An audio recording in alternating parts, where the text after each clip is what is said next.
இந்த அத்தியாயத்தில் பரீட்சித் மகாராஜனை பற்றிய விவரங்கள் உள்ளன. அதிலும் நாங்கள் கடைசியாக நாங்கள் சந்தித்ததன் பிறகு பரீட்சித் மகாராஜன் பற்றி சில விஷயங்கள் இங்கே கூறப்பட்டிருக்கிறது. ஒன்று வந்து பரீட்சித் மகாராஜன் தனது குருவாக கிருபாச்சாரியை ஏற்றுக்கொண்டார். 3 அஸ்வமேத யாகங்களை இயற்றினார். அதன்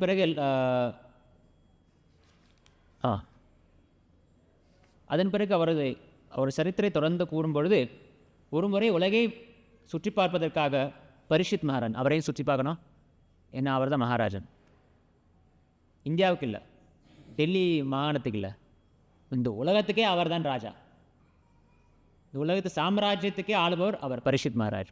அந்த வகையில் வந்து அந்த தேசத்தை ஆளுபவராக இருப்பதால் அவருக்கு வந்து அப்பப்போ நாட்டில் வந்து என்ன நடக்குது, நல்லது கெட்டது, மக்களுடைய பிரச்சனைகள், நிறை குறைகள் இதெல்லாம் பார்ப்பதற்காக அவர் வந்து அப்பப்போ வந்து சுற்றுலா போவார்.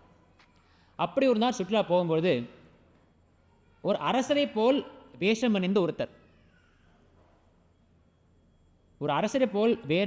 ஒருத்தர் வந்து ஒரு பசு மற்றும் எருமை அவங்களுடைய கால்களை காயப்படுறதை பார்த்தார். அவர்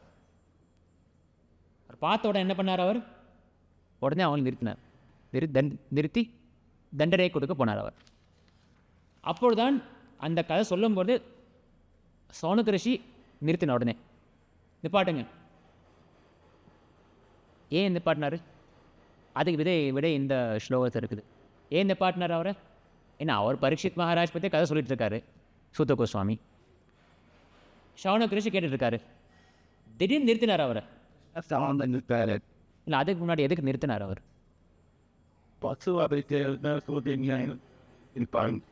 ஆமாம், பசுவை துன்புறுத்துவன் ஒருவனை பரீட்சித் மகாராஜ் தண்டித்தாரா? ஏன் அவ்வளோ கொல்லலை? இதான் அவருடைய கேள்வி. பாருங்கள், இப்போ யாராவது இப்போ வந்து பசுவை துன்புறுத்துறது வந்து சர்வசாதாரணமாயிடுச்சு இந்த காலத்தில், கலியுகத்தில். இப்போல்லாம் யாரையும் நாங்கள்லாம் கேட்கவே மாட்டோம். நடக்குது. ஆமாம், இதெல்லாம் தெரிஞ்ச விஷயந்தான். வசுதேவர் வந்து கிருஷ்ணர் பிறந்த உடனே தன் மனதிலேயே வந்து என்ன பண்ணார்? அவர் முதல்ல 1,00,000 பசுக்களை அவர் தியானம் செய்தார். ஆனால் இன்றைய உலகத்தில் ஒரு நாளுக்கு 3 கோடி பசுக்கள் இந்த உலகத்தில் வதம் செய்யப்படுகிறது இறைச்சிக்காக. இந்த கசாப்பு கடையில் வந்து அவர் வந்து 1,00,000 பசுக்களை வந்து தானம் செய்தார். இந்திய உலகத்தில் 3 கோடி, 1 இல்லை 2 இல்லை 3 கோடி தினமும் பசுக்கள் வதைக்கப்படுகின்றன, இந்தியா உட்பட. இப்போ இந்த காலத்தில் வந்து அது ஒரு நியூஸாக தெரியாது, அது ஒரு பெரிய விஷயமாக தெரியாது. ஆனால் சௌனக ரிஷி மற்றும் சூத கோஸ்வாமி, இது கலியுகம் ஆரம்பிக்க காலம். கிருஷ்ணர் வந்து இப்போ தான் விட்டு போயிருக்காரு, ஆரம்பிக்க தருவாயில் சந்தியா டைம். இந்த யுகத்துக்கும் அந்த யுகத்துக்கும், துவாபர யுகத்துக்கும் கலியுகத்துக்கும் வேறு இடைப்பட்ட காலத்தில் கலியுகம் ஆரம்பிச்சிருச்சு. ஏன்னா கலிபுருஷன் வந்துட்டார்ல. அந்த ஆரம்ப கட்டத்தில் வந்து ரிஷிகள் கேட்குறாங்க, என்னது ஒரு பசுவை வதம் செய்ய துன்புறுத்திய ஒருத்தனை வந்து பரீட்சித் மகாராஜ் கொல்லவில்லையா அப்படின்னு ஆச்சரியத்தோட. இன்றைக்கி தினம் 3 கோடி பசுக்களை கொண்டுட்டுருக்காங்க. இது நாங்கள் பேசக்கூடிய விஷயம் கிடையாது, ரொம்ப ஒரு கொடுமையான விஷயம் தான். அது பேசுகிறது யாரும் விருப்பமாக இருக்காது. ஆனால் உண்மை, நிதர்சனமான உண்மை அது. அதான் உண்மை, யதார்த்தம் அதுதான். இதில் வந்து பிரபுபாதா அதை பற்றி இன்னும் சொல்லியிருக்கார். அவர் என்னென்னா, புனிதமான மிருகமாகிய பசுவை துன்புறுத்துவதற்கான அந்த குற்றவாளியை பரீட்சித் மகாராஜன் போன்றதொரு பக்தியுள்ள அரசர் உடனே கொண்டிருக்க வேண்டும் என்பதை இது உணர்த்துகிறது. கலியுகத்தில் சூதல்களே கடையப்பட்டவர்கள் நாட்டின் நிர்வாகிகளாகவும் தேர்ந்தெடுக்கப்படுவார் என்பதையும் பசுக்களை வதைப்பதற்காக நவீன வசதிகள் கொண்ட கசாப்பு கடுப்படங்கள் திறப்பார்கள் என்ற அக்கால ரிஷிகளால் நினைத்து பார்க்க இயலவில்லை. அப்போ நினச்சி பாருங்கள், நாங்கள் எந்த காலத்தில் இருக்கோம்? நாங்கள் 5000 வருஷம் முன்னாடி எப்படி இருந்துச்சு உலகம்? அந்த உலகத்தில் வந்து அவங்க நினச்சதை பார்க்க முடியல. ஒரு கசாப்பு கடை விடுங்க, ஒரு பசுவை போன்ற ஒரு மிருகத்தை வந்து ஒருத்தர் துன்படுத்தக்கூடும் அப்படின்னு கூட நினச்சி பார்க்க முடியல. அவங்க அப்படி நினச்சி பார்க்க முடியாதவங்க எப்படி வந்து எதிர்காலத்தில் கசாப்பு கடைகள் இருக்கும். ஒரு நாள் இந்தியாவில் கூட பல லட்சம் பசுக்களை வந்து வதம் செய்ய போகிறாங்க இறைச்சிக்காக. வதம் செஞ்சுட்டு அதை வதம் செய்வது என்னுடைய உரிமை, அதை தட்டி கேட்க யாரும் தட்டி கேட்க முடியாது அப்படின்னு சொல்லிட்டு இருக்காங்க இல்லையா? இந்த காலத்தில் தப்பே கிடையாது. நான் எது சாப்பிட்றேனோ அது என்னுடைய இஷ்டம் அப்படின்னு சில பேர் சொல்லிட்டு இருக்காங்க. ஆனால் அந்த காலம் நினச்சிருப்பாங்களா? முடியாது. அதுக்கு காரணம் என்ன? நிருபவேஷா. இங்கே சொல்லியிருக்கு கலிபுருஷரை வந்து நிருதேவ சின்ன திருக் சூத்ரகா, அதாவது நிருதேவ ஒரு அரசரை போல் இந்த சூத்ரர் இருக்கிறார். பார்த்தீங்களா? ஒரு விஷயம் நல்லா புரிஞ்சிருக்கு. சூத்ரர் வந்து சூத்ரராக வந்திருக்கலாம் இல்லையா? கலிபுருஷன் அப்படியே வந்திருக்கலாம், அவருக்கு பிடிச்ச ட்ரெஸ் போட்டு வந்திருக்கலாம். ஒவ்வொரு அரக்கரமும் ஒவ்வொரு இந்த நம்ம புராணங்கள் பாகவத்தில் பார்க்கும்போது எந்த என்ன சொல்கிறது நிருதேவ, அதாவது ராஜர் உடையில்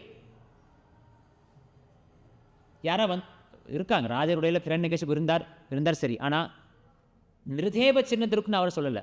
என்ன அர்த்தம்னா, இங்கே அரச குடும்பத்தை சேர்ந்தவர் போல் அலங்கரிக்கப்பட்டிருந்த நிருதேவ சின்னத்திற்கு. கலிபுருஷ அரச குடும்பத்தை சேர்ந்தவர் கிடையாது. ஹிரண்யகசிபு, ஹிரண்யாக்ஷ அவங்களும் அரச குடும்பத்தை சேர்ந்தவன் தான். இன்னும் அந்த குவாலிஃபிகேஷன் அவங்களுக்கு நான் வந்து முதல் அந்த முந்தைய யுகத்தில் வந்து அவங்களுக்கும் ஓரளவுக்கு ஒரு ஒரு தகுதி இருந்துச்சு. ஏன்னா ஹிரண்யகசிபு வந்து நீங்கள் பார்த்தீங்கன்னா 7ஆம் காண்டத்தில் அவர் வந்து ஆன்மா எப்படி தேகத்தை மாற்றி அந்த அவதாரம் எடுக்குது அதை பற்றிலாம் சொல்லியிருப்பார். ஹிரண்யகசிபு ஒரு வாட்ச் அப்படின்னு நல்ல விஷயங்கள் இருக்கும். அதில் ஒரு கதையெல்லாம் சொல்லியிருப்பார். எப்படி வந்து இந்த உடல் வந்து நித்தியமானது கிடையாது, ஒரு நாள் இந்த உடல் நாங்கள் எங்களை விட்டு பிரிந்து செல்லும், அது நேற்று நாங்கள் வரந்தக்கூடாது அப்படின்னு பல விஷயங்கள் இருக்கும். ஹிரண்யகசிபு சொல்லியிருப்பார். அந்த அளவுக்கு தகுதி இருக்கு அவருக்கு. பிரம்மாவை நோக்கி தபஸ் செய்கிற அளவுக்கு தகுதி இருந்திருக்கு.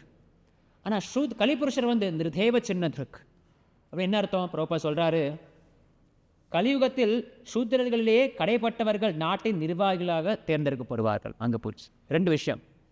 ஒன்று, சூத்திரர்கள் வந்து நாட்டின் நிர்வாகிகள் ஆவாங்க. அப்படி நிர்வாகிகள் ஆனாங்கன்னா என்ன செய்வாங்க? பசுவதை போன்ற விஷயங்கள் வந்து தடுத்து நிறுத்த மாட்டாங்க. புரோப்பா வந்து பசுவதை வந்து ரொம்ப முக்கியமாக சொல்லுவார். புரோப்பா 2 விஷயம் சொல்லுவார். கிருஷ்ணருக்கு வந்து கிருஷ்ணரை நோக்கி நாங்கள் சொல்கிற பிரணாம மந்திரம் வந்து நமோ பிரம்மண்ய தேவாய கோ பிராமண ஹிதாய. கோ பிராமண பார்த்தீங்களா? கோ பிராமண. கோ சத்திரியா கிடையாது, பசுக்கள் மற்றும் பெண்கள் கிடையாது, அப்புறம் வேற எந்த மிருகம் கிடையாது. பசுக்கள் மற்றும் பிராமணர்கள் இல்லை. பசுக்கள் வந்து அதை பற்றி நாங்கள் இப்போ இந்த கிளாஸ் முதல்ல பசுக்கள் பற்றி பேசிகிட்டே இருக்கலாம். கோமாதா பற்றி அந்த கோமாதாவுடைய பெருமைகள் வந்து இந்த ஒரே முழுக்க நாங்கள் பேசிகிட்டு இருக்கலாம். ஒன்று வந்து கோமாதா, பசு மற்றும் பிராமணர்கள். ஏனென்றால் பிராமணர்கள் வந்து ஒரு நாட்டினுடைய ஆன்மீக பாதை, ஒரு நாட்டினுடைய ஆன்மீக பாதை. ஒருத்தர் மட்டும் இல்லை, அந்த நாட்டினுடைய அரசன் அந்த அரசனை வந்து வழிகாட்டும் பிராமணர்கள்.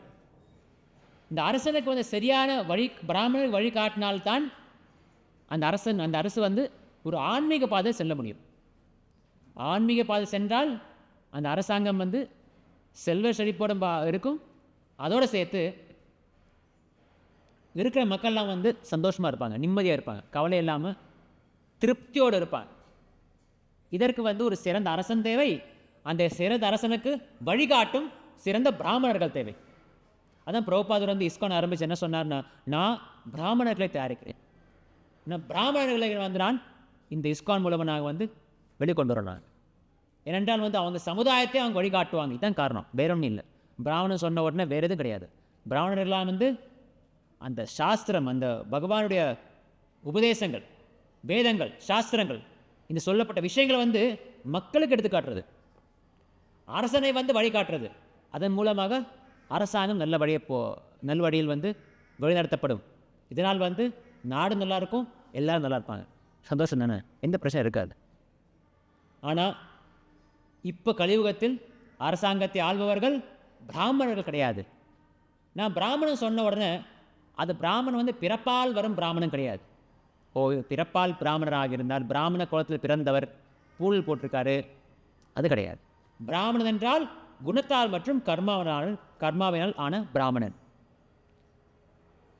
ஸோ பிராமணர்கள் கிடையாது வழி நடத்த. சூத்திரர்கள், சத்திரியன் இருக்கு, உண்மையான சத்திரியன் இருக்கணும். சத்திரியன் வந்து அதோட அம்சங்கள்லாம், சத்திர அம்சங்கள்லாம் பகவத்கீதை கொடுத்துருக்கு விலாவரியா. அவர் நாட்டை ஆள்வரோ தேஜா, அந்த சக்தி தேஜஸ் இருக்குது அவருக்கு. நாட்டை ஆள்வருக்கு தேஜஸ் இருக்குது. யுத்தத்தை பார்த்து ஓடி போக மாட்டார், தைரியமானவர். அந்த நிர்வாகத்தை நடத்தி அதற்கான தேவையான முடிவுகளை, தீர்மானங்களை வந்து மிக கச்சிதமாக எடுக்கக்கூடியவர் தான் சத்திரியன். அந்த இடத்துல ஒரு சூத்திரன் வந்தார், இதுதான் பிரச்சனை.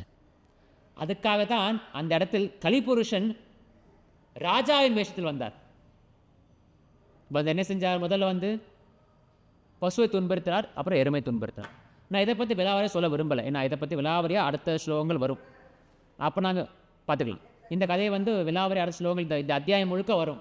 யார் அந்த பசு, யார் அந்த எருமை, எதற்கு அவங்கள வந்து துன்புறுத்தார் கலிபுருஷன் வரும். இப்போ இந்த விஷயத்தில் வந்து ஒரு முக்கியமான ஒரு அங்கம் இருக்குது. தத் கத்தியதா மகாபாக யதி கிருஷ்ண கதாஸ்ரயம். சவுனக ரிஷி வந்து சூத்தகோசம் நிறுத்துறார். நிறுத்திட்டு என்ன சொல்கிறீங்க நீங்கள்? ஏன்னா அவருக்கு பயந்துட்டார். என்னடா நாங்கள் எல்லாம் கிருஷ்ண கதா கேட்க உட்காந்துருக்கோம், இவர் என்னன்னா ஒரு கலிபுருஷர் சூத்திரன் வந்து பசுவை கொல்ல போகிறார், ஐயோ கேட்கவே முடியாதெல்லாம். அதான் அவங்களுடைய மனநிலை. இதெல்லாம் கேட்கவே கூடாத விஷயங்கள்.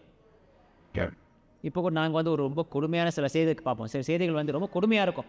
சின்ன குழந்தைகள் சம்மந்தப்பட்டது, இல்லை ஒரு பெண்கள் சம்மந்தப்பட்ட ரொம்ப கொடுமையான செய்திகள் நாங்கள் கேட்கும்போது நாங்கள் சொல்லுவோம், இதை கேட்கவே முடியலை, வேணாம் பேசாதீங்க எனக்கு அப்படின்னு சொல்லிட்டு. அதே போல தான் சவுனக ரிஷி மற்றும் என்ன சொன்னார்? சூத்த கோஸ்வாமி மகாபாக, நீங்கள் ஒரு மகாபாக என்றால் மிகப்பெரியவர்.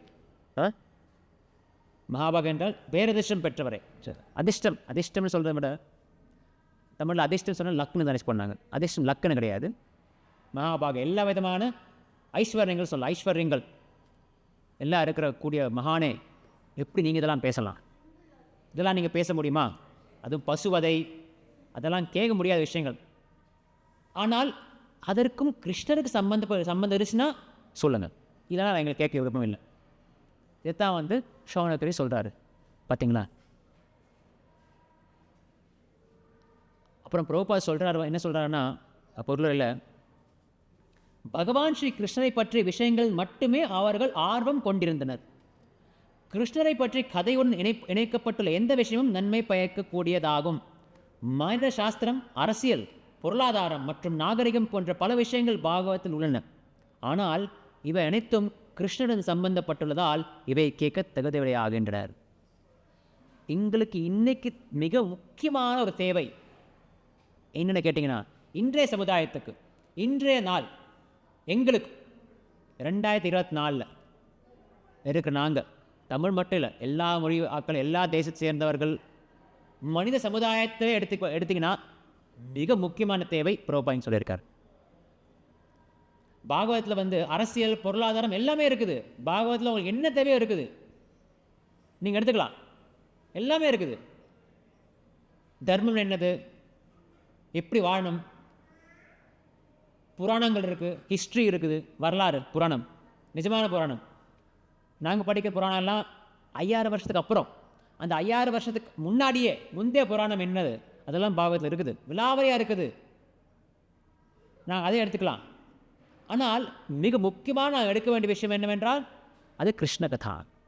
இது எல்லாத்துக்கும் வந்து கிருஷ்ணனுடைய தொடர்பு உள்ளது. மத்த பரதரம் நாண்யத் கிஞ்சிதஸ்து ஜனஞ்சய மை சர்விதம் புரோதம் சூத்திரை மணிகனாய்வ. அது என்ன அர்த்தம்னா, எல்லா விஷயங்கள் வந்து மணிகள் போல, அந்த மணிகள் எல்லாம் வந்து ஒரு சூத்திரத்தின் மேல் இணைக்கப்பட்டுள்ளது. சூத்திரம் என்றால் ஒரு நூலில் கோர்க்கப்பட்ட மணிகள் போல பொருளாதாரம், தர்மம் போன்ற எல்லா டாபிக்ஸ், எல்லா விஷயங்கள் வந்து கூறப்பட்டுள்ளது. அது எல்லாம் இணைக்கக்கூடிய மிக முக்கியமான அந்த நூல் சூத்திரம் வந்து கிருஷ்ணா. கிருஷ்ணர் வந்து சூத்திரதாரி, சூத்திரம் மாதிரி அவர், எல்லாத்துக்கும் அவர் தான். அதே அந்த நூலில்னா அந்த ஒவ்வொரு மணி கூட நிற்காது. ஒரு அலங்காரமான ஒரு நெக்லஸ் வச்சுப்பாங்க. அந்த மணிகளை வந்து அந்த முத்துக்களை வந்து இணைக்கிறதுக்கு ஒரு நூல் தேவை, ஒரு சூத்திரம் தேவை. கிருஷ்ணர் அந்த மாதிரி. அந்த சூத்திரம் இல்லைன்னா நெக்லஸ் கிடையாது. நீங்கள் எவ்வளோ மணி வச்சுருந்தாலும் சூத்திரத்தால் தான் ஒரு நெக்லஸ் நீங்கள் அழகாக வந்து நீங்கள் போட்டுக்க முடியும் இல்லையா? இதை வந்து பிரபுபாத் வந்து உதாரணம் சொல்லுவார். சரி, இப்போ நீங்கள் சொல்கிறீங்க கிருஷ்ண கதான்னு சொல்லிட்டு எங்களுக்கு இப்போ என்ன செய்ய முடியும் சொல்லுங்கள். நாங்கள் டெய்லி பாகவதம் படிச்சுட்டா இருப்போம். நாங்கள் 1 மணி நேரம் படிப்போம், 1/2 மணி நேரம் படிப்போம். அதுக்கப்புறம் நாங்கள் வந்து எங்களுடைய அன்றாட வாழ்க்கை நாங்கள் பார்த்தானே ஆகணும். அன்றாட வாழ்க்கை நாங்கள் பார்க்கணும், வேலைக்கு போகணும், பிள்ளைகளை வளர்க்கணும், ஸ்கூலுக்கு போகணும், படிக்கணும், எல்லாமே செய்ய வேண்டி இருக்குது இல்லையா? அப்போ அங்கே என்ன செய்ய முடியும்? நீங்கள் கிருஷ்ண கதான்னு சொல்கிறீங்க, மகாபாகன்னு சொல்கிறீங்க, எல்லாமே கிருஷ்ணன் இணைச்சிருக்காரு சொல்கிறீங்க. எனக்கு எப்படி சம்மந்தப்பட்டிருக்க முடியும்? இதுக்கு பிரபுபாத் உதாரணம் சொல்லுவார். ஒரு பெங்காலி பழமொழி சம்மந்தப்பட்ட ஒரு உதாரணம். பிரபுபாத் சொல்லுவார், ஒருத்தன் மீன் பிடிக்க போகிறான்.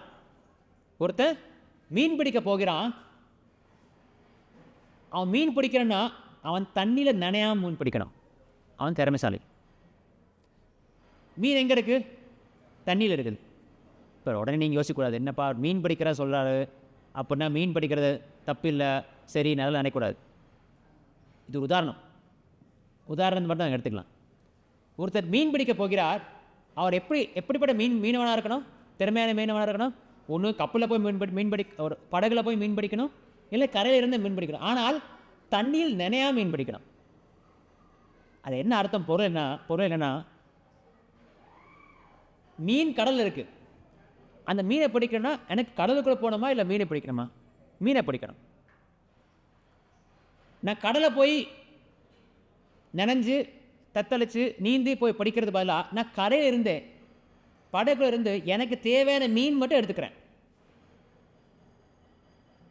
அதே போல தான் கிருஷ்ண பக்தர்களாக நாங்கள் எங்களுக்கு தேவையான விஷயங்கள் தான் எடுத்துக்கணும். நாங்கள் தேவையான விஷயங்களை விட்டுறணும். மீனவனை போல் மீனவனுக்கு வந்து அவனுடைய கடமை வந்து மீன் பிடிக்கிறது. கடலில் போய் மீன் மட்டும் பிடிச்சிட்டு வரணும், வேற ஒன்றும் இல்லை. மீனை பிடிச்சிட்டு வரணும். அதுக்கே அவன் தண்ணியில் குதித்து நீந்தி நனைஞ்சு வரணும், அதெல்லாம் தேவையில்லை. அப்படி போல மீன் பிடிக்க முடியாது அவனால், கஷ்டம். தண்ணியில் குதிச்சு யாரும் மீன் பிடிக்க போகிறாங்க? அவங்க படகுலேருந்து இல்லை கரையிலேருந்து வலையை போட்டு மீனை பிடிப்பாங்க. மீனை மட்டும் பிடிச்சிட்டு வந்துடுவாங்க. ஏன்னா அவங்களுக்கு கடல்லேருந்து மீன் மட்டும் தான் தேவை. அதே போல் இந்த சம்சார கடலில், இந்த சம்சாரத்தில் வந்து உலகத்தில் வந்து கடல் போல் பல விஷயங்கள் இருக்குது, பல செய்திகள் இருக்குது, பல டாபிக்ஸ் இருக்குது பேசுகிறதுக்கு, தெரிஞ்சுக்கிறதுக்கு. விஞ்ஞானம், தொழில்நுட்பம், மருத்துவம், பல விஷயங்கள் இருக்குது. இதை பற்றி அதை பற்றி அரசியல் தான் மிக, விளையாட்டு, இதெல்லாம் மிக பிரபலமான சில டாபிக்ஸு. சினிமா, பல விஷயங்கள் இருக்குது. ஆனால் பக்தன் இல்லை என்றால் பக்தி பாதையில் நாங்கள் செல்பவர்கள் நமக்கு தேவையான விஷயங்கள் மட்டும் எடுத்துக்கணும். இது பாகவத்திலே ஒரு உதாரணம் இருக்குது. 5ஆம் அத்தியாயத்தில் தத் வாயசம் தீர்த்தம், 2 விஷயங்கள், வாயசம் மற்றும் ஹம்சா. அது என்ன வாயசம், அது என்ன ஹம்சா? அந்த ஸ்லோகம் வந்து பார்த்தீங்கன்னா, நயத் வசச்சித்திரபதம் ஹரேர் யசோ ஜகத் பவித்ரம் பிரகணீத கர்ஹிச்சித் தத் வாயசம் தீர்த்தம் உஷந்தி மானசா நயத்ர ஹம்சா நிரமந்தி உஷித்க்ஷயாக. அதாவது இந்த பிரபஞ்சத்தில் வந்து முழு சூழ்நிலையும் தூய்மைப்படுத்தக்கூடியவர் பகவான் ஒருவரே ஆவார். அவரது பெருமைகளை விவரிக்காத அந்த சொற்கள் காக்கைகளை போன்ற காமிகளின் தீர்த்தம் என்று புண்ணிய புருஷர்களால் கருதப்படுகின்றன. பூர்ணத்துவம் பெற்றவர்கள் பரலோகவாசிகளாக இருப்பதால் காக்கைகளுக்குரிய இடத்தில் அவர்கள் எவ்வித தின்பத்தையும் பெறுவதில்லை. இதில் வந்து சமஸ்கிருதத்தில் நயத் ஹம்சான்னு இருக்குது. ஹம்சா என்றால் ஒன்று பரமஹம்சா, அதாவது பக்குவம் அடைஞ்சவங்க, உச்சத்தை அடைஞ்சவங்க, பர்ஃபெக்ஷனை அடைஞ்சவங்க, சித்தர்கள் அந்த பர்ஃபெக்ஷன் சித்தத்தை அடைஞ்சவங்க வந்து பரமஹம்சர்கள்.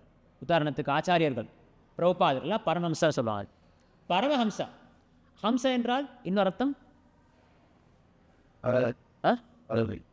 என்ன பறவை? அது அது என்ன தமிழ், என்ன பறவை? அது அன்னப்பறவை. கரெக்ட், அன்னப்பறவை. இங்கே 2 பறவைகள் பற்றி சூத்துக்கோசன் சொல்லியிருக்கார் அவர். அன்னப்பறவை, காக்கை. இந்த காக்கை எப்படின்னா அது வந்து எப்போவுமே வந்து குப்பை நிறைஞ்ச இடத்துக்கு போகும். குப்பை அசுத்தமான இடத்துக்கு அது போகும். ஆனால் ஹம்சம் வந்து தூய்மையான நீர்நிலங்கள், ஒரு தாமரையெல்லாம் இருந்து அழகான ஒரு நீர்நிலை, ஒரு குளம், ஒரு பொய்கை, இந்த இடங்களில் வந்து அன்னம் இருக்கும்.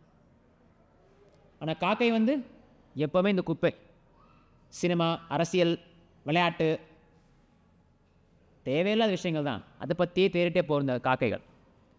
ஸோ இது உதாரணம் வந்து என்ன சொல்கிறாருன்னா, என்ன எல்லா இந்த உலகத்தில் 2 வகை ஆட்கள் இருக்காங்க. ஒன்று பரமஹம்சர்கள், ஒன்று காக்கையை போனவர்கள். ஸோ ஒவ்வொரு அந்த அந்த மனசு நிலையை பொறுத்தவரை நாங்கள் காக்கையாக இருக்கலாம், இல்லை அன்னப்பறவையாக இருக்கலாம். சாய்ஸ் எங்கள்கிட்ட இருக்குது. ஸோ நாங்கள் காக்கையை போன்றவர்கள் என்றால் இந்த குப்பையான செய்திகள், குப்பையான விஷயங்கள், மனசு இந்த வாழ்க்கைக்கு தேவையே இல்லாத விஷயங்கள் அதே தேடி நாங்கள் போகலாம். இல்லை நாங்கள் அன்னப்பறவை போல் ஹம்சர் என்றால், ஹம்சத்துக்கு வந்து இன்னொரு சிறப்பு இருக்குது. என்ன சிறப்பு என்றால், நீங்கள் ஹம்சத்துக்கு பால் கொடுத்தீங்கன்னா அது பாலையும் அந்த பாலில் இருக்கிற நீர் தண்ணியும் பாலையும் வேற்றுப்படுத்தி தூய்மையான பாலை மட்டும் அருந்தக்கூடியது அன்னப்பறவை, ஹம்சம். அதே போல் பக்தர்கள் வந்து எங்கே போனாலும் எங்களுக்கு தேவையான விஷயங்கள் மட்டும்தான் நாங்கள் எடுத்துக்கணும். எங்கள் வாழ்க்கை என்ன தேவை? கிருஷ்ணகதா. அது ஏன் தேவை நாங்கள் அப்புறம் வரேன்னா, கிருஷ்ணகதா மற்றும் ஏன், அது ஏன் கிருஷ்ணகதா? கிருஷ்ணகதா என்றால் என்னது? கிருஷ்ணகதாஸ்ரயம். அது ஏன் இந்த சௌனக ரிஷி வந்து எங்களுக்கு கிருஷ்ணகதா இருந்து மட்டும் என்ன சொல்லுங்கள், இல்லாட்டி வேண்டாம், அது ஏன் அப்புறம் பார்க்கலாம். ஆனால் பக்தர்கள் வந்து அன்னப்பறவைகள் போன்றவங்க, ஹம்சத்தை போன்றவர்கள். ஹம்சம் எப்படி வந்து பாலை மற்றும் வேற்றுப்படுத்தி அந்த பாலை மட்டும் அருந்துகிறதோ, நாங்கள் அந்த பாலை போன்ற அந்த தூய்மையான விஷயங்கள் மட்டும் அவங்க தெரிஞ்சுக்கணும்.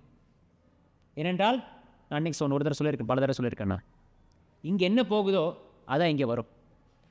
எதை நாங்கள் கேட்குறோமோ, எதை நாங்கள் நோக்கி நாங்கள் செல்கிறோமோ, எதை நாங்கள் பழக்கப்படுத்துகிறோமோ, அதே போல தான் எங்கள் மனசும் ஆகும். காரணம் குணசங்கோஸ்ய சதசத் யோனி ஜென்மசு. நாங்கள் அடுத்த ஜென்மத்தில் நாங்கள் என்ன பிறப்பு கிடைக்குதோ, அடுத்த ஜென்மம் மட்டும் இல்லை, நம்முடைய வாழ்க்கையில் ஒவ்வொரு நொடியும் நாங்கள் இந்த குணத்தை நாங்கள் பழகிக்கொள்கிறோம். இந்த குணத்தை கொண்டு நாங்கள் சங்கம் வச்சுக்கிறோம். நாங்கள் சங்கம் காரணம் குணசங்கோஸ்ய. அதை பொறுத்து அது எங்கள் அடுத்த ஜென்மம் எங்களுக்கு அடுத்த ஜென்மம் கிடைக்கும், அடுத்த உடல் எங்களுக்கு கிடைக்கும். புரியுறது ரொம்ப ஈஸி. அது ஒருத்தர் வந்து ஒரு வியாதி இருக்குது, நமக்கு எல்லாத்துக்கும் நாங்கள் பிரபலமான வியாதி வந்து இப்போ உலகத்தில் நம்பர் 1 வியாதி வந்து கோவிட். ஏன்னா 2-3 வருஷம் முன்னாடி அதான் எல்லோரும் மைண்டில் இருந்துச்சு. அந்த டைமில் எப்படி பார்த்தீங்கன்னா எல்லோரும் மாஸ்க் போட்டிருந்தாங்க. கோவிட் வந்தப்போ அவர் வந்து சோஷியல் டிஸ்டன்சிங், சமூக இடைவெளி, அது நீங்கள் வச்சுக்கணும்னு சொன்னாங்க. நீங்கள் சமூக இடைவெளி வச்சு தான் நீங்கள் இருக்கணும். ஏன்னா பக்கத்தில் இருக்கிறவருடைய வியாதி வந்து எங்களுக்கு தொத்திக்கும், இன்ஃபெக்ஷன் ஆகிடும். அதே போல் தான் இந்த 3 குணங்கள் உள்ள இந்த உலகத்தில் வந்து, இந்த இயற்கையில் வந்து 3 குணங்கள் இருக்குது. இந்த இயற்கையில் இருக்கிற 3 குணத்தில் ஒன்று 3க்கும் இல்லை ஏதோ அந்த அதில் இருக்கு ஒன்று இல்லை இருக்கிற அந்த காம்பினேஷனில் வந்து நாங்கள் எல்லோரும் இருக்கோம். நாங்கள் இந்த 3 குணத்தில் வந்து யாரும் இந்த 3 குணத்துக்கு அப்பாற்பட்டவர்கள் கிடையாது. அது என்ன? இந்த 3 குணங்கள் சத்துவம், ரஜஸ், தமஸ். அது என்ன சத்துவம், அது என்ன ரஜஸ், அது என்ன தமஸ் என்றால், சத்துவம் என்றால் ஞானம், அறிவு. நாங்கள் ஞானம், ஒளியை நோக்கி நாங்கள் செல்கிறோம். நாங்கள் சத்துவம். உதாரணத்துக்கு காலை எந்திரிச்ச உடனே உங்கள் மைண்ட் பாருங்கள், நல்லா வந்து ஆன்மீக விஷயங்களுக்கு வந்து சிறந்த டைம் வந்து காலையில். சாண்டிங்காக இருக்கட்டும் சரி, ஒரு நீங்களே வரிச்சனை பாருங்கள், நீங்கள் படிக்கிறதா இருக்கட்டும் சரி, பாகவதம் படிக்கிறது, பகவத்தை படிக்கிறதுக்கெல்லாம் உகந்த நேரம் வந்து காலையில் பிரம்ம முகூர்த்தம், சத்துவகுணம் அதிகமாக இருக்கிற நேரத்தில். அப்புறம் நேரம் போக போக ரஜகுணம் வந்துடும். ரஜகுணம் என்றால் வேலைக்கு போகணும், ஒரு காரியத்தை எடுத்து அதை முடிக்கணும், ஒரு டார்கெட், பலன். நான் ஒரு விஷயம் பண்ண, அது என்ன பலன் எதிர்பார்க்குறது, எப்படி நான் பண்ணுறது அந்த விஷயத்தை, எப்படி அந்த விஷயத்தை நான் முடிக்கிறது, இந்த காரியத்தை முடிக்கிறது, பிளான் பண்ணுறது. இது பகல் நேரத்தில் நாங்கள் வேலைக்கு போகிறோம், நாங்கள் வேலைக்கு போய் ஆஃபீஸில் ஃபேக்ட்ரியில் பண்ணுற விஷயங்கள் ரஜோகுணம். நேரம் போக போக சாயங்காலம் வந்த உடனே இரவு வந்த நேரத்தில் வந்து சோர்வு, டயர்டாயிடும், சோர்வு அடைஞ்சு தூக்கம் வந்துடும். இப்போ கிளாஸில் அப்படி தான், கிளாஸ் ஆரம்பித்த உடனே இல்லை ரெடியாக இருப்போம், நான் சத்தவணும். போக போக பார்ப்போம், எப்படா கிளாஸ் முடிய போகுது, பசிக்குதே, ரஜகுணம் வந்துருச்சு, போனால் எனக்கு சாப்பிடணும். அப்புறம் ரஜகுணம் தாண்டிட்டிங்கன்னா தூக்கம், கிளாஸை தூங்கியாச்சு. ரொம்ப என்ன சொன்னாரோ பரவாயில்லை, நாங்கள் தமோ கொண்டு போயிட்டோம் நாங்கள் அப்படின்னு. இது வந்து 3 குணங்களை புரிந்து கொள்ள ஒரு எளிமையான உதாரணம். எங்களுக்கு இது புரிஞ்சிருச்சு. எல்லாமே இந்த 3 குணங்கள் தான். ப்ரோப்பர் சொல்லுவார் வந்து இப்படின்னா 3 நிறங்கள். இப்போ நிறங்கள் வந்து ப்ரைமரி கலர்ஸ் இருக்குது. என்னது ப்ரைமரி கலர்ஸ்? பிரதான நிறங்கள் என்னது? சிவப்பு, நீலம், தெரியல, சிவப்பு, மஞ்சள், பச்சை, சிவப்பு, நீலம், இல்லைன்னா சிவப்பு, மஞ்சள், பச்சைன்னு நினைக்கிறேன். சிவப்பு, மஞ்சள், பச்சை, அது 2 கலக்கினீங்கன்னா சிவப்பு மஞ்சள் கலக்கினீங்கன்னா வேறு நிறம் வரும். ஸோ அதே போல் இந்த 3 குணங்கள் வந்து ஒவ்வொருத்தருக்கும் வந்து மிக்சராக இருக்கும், காம்பினேஷனாக இருக்கும். நாங்கள் பார்க்குற எல்லா நிறங்கள் வந்து அந்த 3 பிரதான நிறங்களை வந்து கலக்கினா அது எவ்வளோ நீங்கள் மிக்ஸ் பண்ணுறீங்களோ அந்த ரேஷியோக்கு ஏற்ற மாதிரி உங்களுக்கு அந்த வேறு நிறங்கள் கிடைக்கும். அதே போல் தான் நாங்கள் எங்களுடைய ஒவ்வொரு மனநிலைமை, எங்களுடைய ஒவ்வொருத்தருடைய இயற்கை, சில நாங்கள் இயற்கை வந்து ஒவ்வொருத்தர் இருக்குது. நாங்கள் வச்சுப்போம் அவரோட நேச்சர் எப்படி. He is a well natured person, well behaved பர்சன்னு சொல்லுவாங்க. ஒவ்வொருத்தரோட இயற்கை இப்படி இருக்கும், குணநிலை எப்படி, மனநிலை எப்படி, குணங்கள் எப்படி இருக்கு, எல்லாமே இந்த 3 குணங்களுக்கு சம்பந்தப்பட்டது. ஏனென்றால் நான் என்றால் அகம் பிரம்மாஸ்மி, நான் என்ற இந்த ஆன்மா இந்த உடலை வந்து தஞ்சம் புகுந்திருக்கிறது.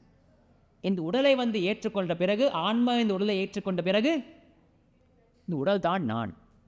அதே போல் இந்த உடலில் வந்து என்ன குணங்கள் இருக்கோ அதுவே இந்த ஆத்மா வந்து அடையாளப்படுத்திக் கொள்கிறது. இப்போ நீங்கள் யார் என்று கேட்டால் அடையாளத்துக்கு ஒரு ஆதார் கார்டு இருக்குது, டிரைவிங் லைசன்ஸ்.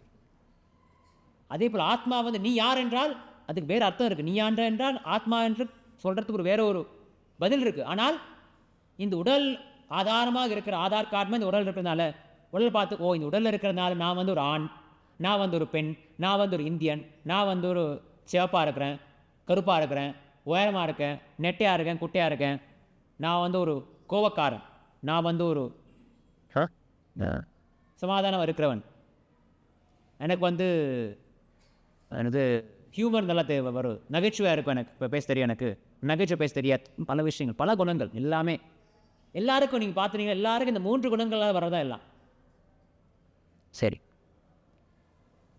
இப்போ இந்த 3 குணங்களை பற்றி பார்த்தோம் நாங்கள். அதே போல் இந்த மீன் உதாரணம் பார்த்தோம். அது எப்படி நாங்கள் வந்து அந்த 3 குணங்கள் கலந்த இந்த உலக சம்சாரத்தில் வந்து நாங்கள் இருக்கிறோம் நாங்கள். ஆனால் அது எப்படி அதிலிருந்து மட்டும் கிருஷ்ணகதா மட்டும் எடுக்கிறது? ஹம்சத்தை போல் எப்படி கிருஷ்ணகதா மட்டும் எடுக்கிறது? அந்த மீனவன் வந்து மீனை மட்டும் தான் எடுக்கிறான், வேறு எதுவும் எடுக்க மாட்டான்.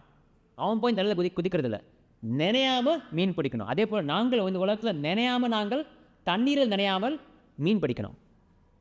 அது எப்படி பிடிக்கிறது? அதுக்கு ஒரு சில விஷயங்கள் இருக்குது. ஒரு ஃபில்டர் இருக்குது.